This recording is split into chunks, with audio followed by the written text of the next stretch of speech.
Okay, this is gonna be like a oops, like rant, not a rant, like advice because like there's like this little group chat going on. Like there's a I see people all the time asking um like how long do you wait before releasing your first track if you're a new producer, or like silly questions like that where like time becomes a factor, and like um when time is like a factor to you that seems to gauge how good you are at music is based on, I guess, like how fast you can produce music and how well it comes out, and then comparing yourself to people, other producers as a new producer. um those are like good things to think about, like comparing yourself to producers you want to be like, or comparing yourself to people around you who have like the same amount of experience for you, or sorry, as you, and such like that is a good thing to do. But at the same time, uh it's bad because, for example, like you heard of things in school like visual or auditory, I forget what the other one is, but it's types of learning that are most relevant to like school, like as in being taught by a teacher, or even like in real life, like how do you learn best. Like most people who have a hard time paying attention in school have better chances with like hands-on experiences, so they go to things like college where they can learn how to do apprenticeships for like doing drywall or like mechanical engineering, because just sitting in a classroom learning like the intense physics behind mechanical engineering is just like boring to someone.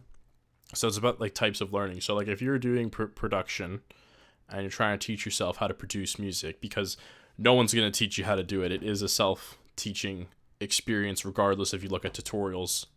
More so if you just sit here and figure out what you're trying to do alone with no tutorials is very hard. But to some people it works much better than looking at tutorials. For example, like when I taught myself, I never wanted to look at tutorials. I just like did my own thing. It worked very well for me, and at time to time I'd look at tutorials. But that is not the way I learn, is by making tutorials per se. And I think actually a big part of that is that the person who's giving the tutorial just doesn't deliver the knowledge in a way that my brain can store the way it thinks. Like I can't, if someone talks like really formally or like in huge words, I don't find that being conclusive. Forgot the word. There's so many words, so many similar words. Conducive to a learning experience for someone who's new to production, because if someone's new to production, they're not going to understand those big words, or like maybe the person learning production isn't very versed in that language, and big words can become a problem, and then a learning stump. And then same thing with like if someone does teaching for music production on like Reddit with like pictures, chances are that's not going to appeal to some people like a YouTube video would. But at the same time, a YouTube video might be bad for someone because it might be showing them it might be too much for them to watch and too much for them to process, or they just don't like watch a video and process it that way, and they're just like, then they don't know what to do because there's so much video to watch, whereas they could have just read something and they absorb the knowledge by reading, and it's better. Like when I was in school taking university physics and stuff, like writing notes and doing like the homework, like writing notes, so like learning it, just like having a teacher explain something to you and write it down is like was really good for me. That's just the way I learn. But I had friends who like couldn't stay in the classes because like it was too much writing and not enough like doing like labs or hands-on stuff. And then doing the homework, so basically doing what you learn, is also extremely important, because it doesn't mean anything to have theory if it's completely useless and you don't know how to apply it to anything in real life. So like if you look up music tutorials and you learn all these things, if you don't try them, you're not gonna be able to do them, because like you could have the equivalent knowledge of Skrillex just by like years of researching online, and you could just know it, and then you could go try to do it, but you're not going to know how anything actually works, or like how to arrange things. Like, it just won't work. You need to know you need to practice doing it yourself, and you need to practice doing things that are not on tutorials and just doing random things. And at good points, it's good to like watch a lot of tutorials, then don't watch any for a while, and then just like do music or whatever. Oops. And then at the same time, you don't actually have to do music at all to learn production. I find sometimes I'll take like month or two breaks from music production, and when I come back, I'm better than when I had like left for those 2 months, even though I wasn't actually producing music for those 2 months. And that's just because like, without me like really paying attention to it, it's something that's thought about all the time. Like, I would think about music production when I'm taking breaks or whatever, and I could think about things in music production and sort of like not really meditate on them, but subconsciously think about them, so they become like something I remember, whether it's like small mixing things or whatever. I just remember it in my head, and when then I come back to practice, it's just much like smoother. I have those things in my head that I've thought about while I wasn't making music, that I wasn't making use of before, and then when I come back, I start making use of them without me really knowing too much, and then it just improves the production level. Like using an EQ or whatever. I used to like do EQ like everyone, cool kids, and then I don't know, like at some point, like just from thinking about like things I've read or seen people do, subconsciously just started doing them, and then it's improved or whatnot my production, other than I know for sure that it's useless because it's something that doesn't stick around, or like bad habits I used to have, which were actually like bad things to do, slowly dropped off, and everything just kind of became smoother. So taking breaks is not at all a bad thing, because I also have people who are like, oh, I'm not really like inspired right now, I don't want to make music. Well, that doesn't really matter. Like, if you do something every day, like if you try to force yourself to do music production every day for like an hour, that's good. But even if there goes a week where you don't touch it at all, it's not necessarily bad, because guaranteed when you come back that week later, there will be minor improvements that you just don't notice, but they will build up to bigger things. Obviously, though, if you go forever without ever touching music, like months, and you're not actually like looking up anything or thinking about it too often, you're not going to improve. You have to be thinking, you have to be in a music mindset, like often during breaks, or listening to music during breaks, to improve upon these things. So being a new producer, there's things you're going to want to learn. There should be no set things that you should go learn, aside from just like the most basic music theory, and then like drum patterns. And then drums aren't even hard. Drums should do what you want them to do. Same thing with music theory, but if you understand music theory, then you can understand how like notes go down easier, and that will make your process of making music much faster. However, though, the type of producer you are will dictate the way you want to learn, and then the way you learn will dictate what kind of producer you are. But more so, like you as a person will dictate the music you want to make, how you like to arrange your music, all those sorts of things, what way you go about doing your music, your workflow. And then all of that should dictate what you learn, and then you go from there. Also, some people instinctively just don't catch on to things very quickly, and music production is something that takes a long time. I wouldn't say there's a set year, but obviously the more years of experience you have, the better. But like I said, some people learn very fast and catch on to things very fast. They have a high intuition to take things beyond, or creativity, or there is such a thing as just people being naturally talented at music theory or whatever, although you can still get to that talent through hard work. If you build that, you'll have that talent. Talents aren't just something unachievable by people who don't have any talents. Like if someone has a good talent for guitar, that talent is achievable by someone who just didn't have it right away. It is something that's learnable or doable, but sometimes people just have talents to do things better, faster, or right away. I was a very talented young guitar player for my age. However, now, not so much because I didn't continue pursuing it. So like a talent can only get you so far as well. It doesn't just like make you automatically good at something. It just kind of gives you a little bit of a head start, but not even, because if you don't use it, then that head start's gone and you're now behind. But for example, I'm at a professional production level at 2.5 years of producing, but I know people at 2.5 years of producing who barely do anything with their music or still make like kind of bad sounding music. And I would say that is just because they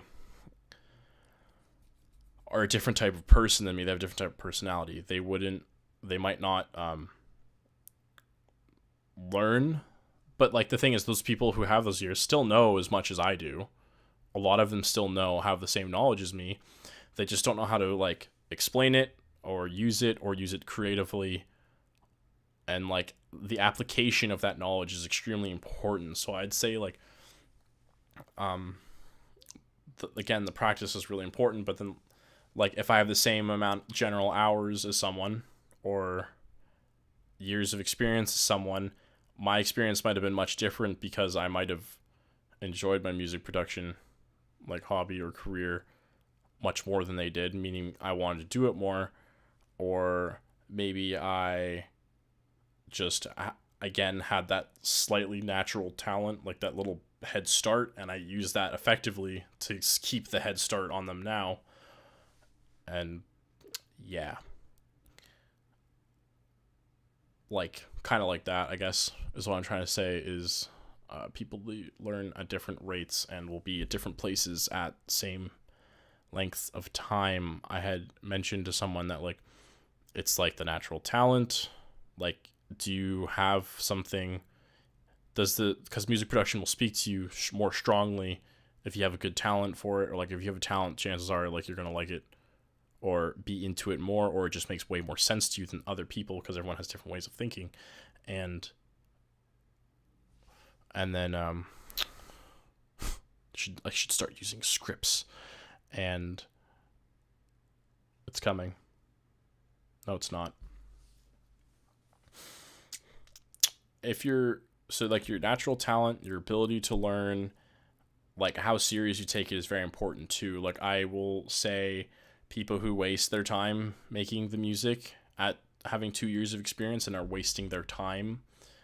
It doesn't even have, like, if you waste your time trying to make like songs and waste your time, not necessarily waste your time making songs, but if you waste your time forcing songs or waste your time making things that like aren't going to benefit you or assist your career, then that's, again, bad. That's going to really impact you compared to someone else at 2.5 years or whatever.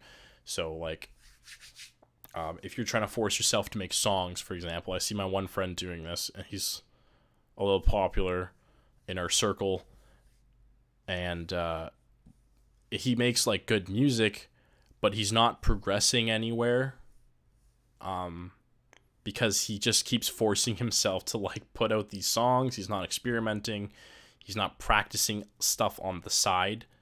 You can't just put all your practice into released songs. Chances are, if you're trying to be as variable and like creative and critical as possible, which is extremely important to like really get ahead and like learn the stuff and figure out what you want to do and figure out what good sounds like and what bad sounds like, then you need to be critical and you need to be creative. So for example, me, I delete projects all the time because I don't have space for them on my laptop or something. I used to have like 300 FL Studio, like 300 plus FL Studio projects like before my first year was over, and I probably released like 4 of those or something. There's a lot of projects where you just do something, save it, plan on working it, and then never come back to it because it wasn't truly important to you, or it didn't really have any song. It didn't have any like song capabilities. Like it wouldn't really turn into a song. You might learn things from it though. Like it might subconsciously you take from it, move on, and then now you've got new knowledge, and that is really important because not everything you do in a DAW is going to be heard.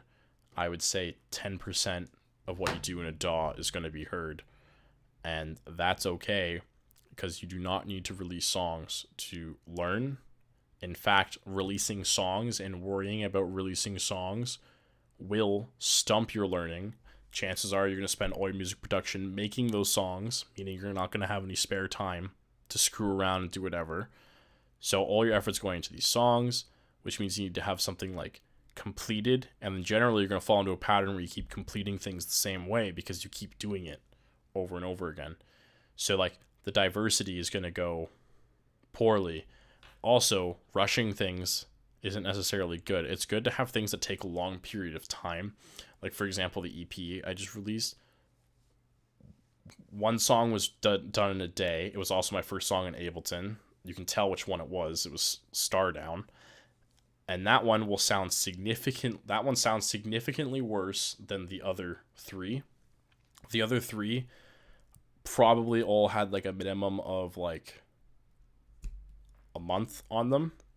They were like small ideas I had started, kept working on, just to kind of have one section of the song done, worked on other things, kept coming back and back, and then eventually finished the song because like on the Future Bass song, like Going Up, I had no clue how to add anything to the song after like drop B. I didn't know how to bring it back to like to anything. Like I didn't know what to do, and eventually just from practicing stuff and practicing sound design, practicing arranging, just trying new songs and doing ambience and Foley and stuff for commercials and movies or whatever, just doing my thing, not worrying about the song. When I came back, I just like instantly had ideas about like how to bring it forwards, and that's what I did with like all of those songs. I found ways to bring them forwards using just subconscious knowledge I had like reignited or gained from going and doing those other things, and then coming back and taking those experiences and figuring out how to complete these songs that were basically just drops for the longest time. They were just drops. And then I did the one song Zephyr. It had like the intro piano arp, and then I made like a drop, and then I put the build in between, and then I did the intro, and then that was it. That's all I had. I had no clue how to go past the drop. And then I started doing things like reverbed leads, then trying to do the plucks, and trying to do like wide chord things, and it just worked. But that song took like 2 months to make, and I keep doing that. But it's like, yeah, it's important not to have like, it's important to have a goal of where you want to go, but there's no rush to get to that goal. And time shouldn't be a concern, even though it's so hard to have it not be a concern, because like everyone wants to do things. Everyone wants to get places they want to be like fast, and I agree. I feel like that all the time, and I feel like that all the time. But like knowing that, I never put in like all that extra effort to get there super fast, because then music production wouldn't be enjoyable. Like if I did it every hour of every day. So I do it more like I go to like university for music production, and I work for people in music production, and I still don't spend that much time on it. That's like overwhelming. I would say I still spend about half my time playing video games or sleeping. So yeah, it's about the journey, not the final destination. That's a quote from somewhere. That's all I have on the subject. Thanks for watching.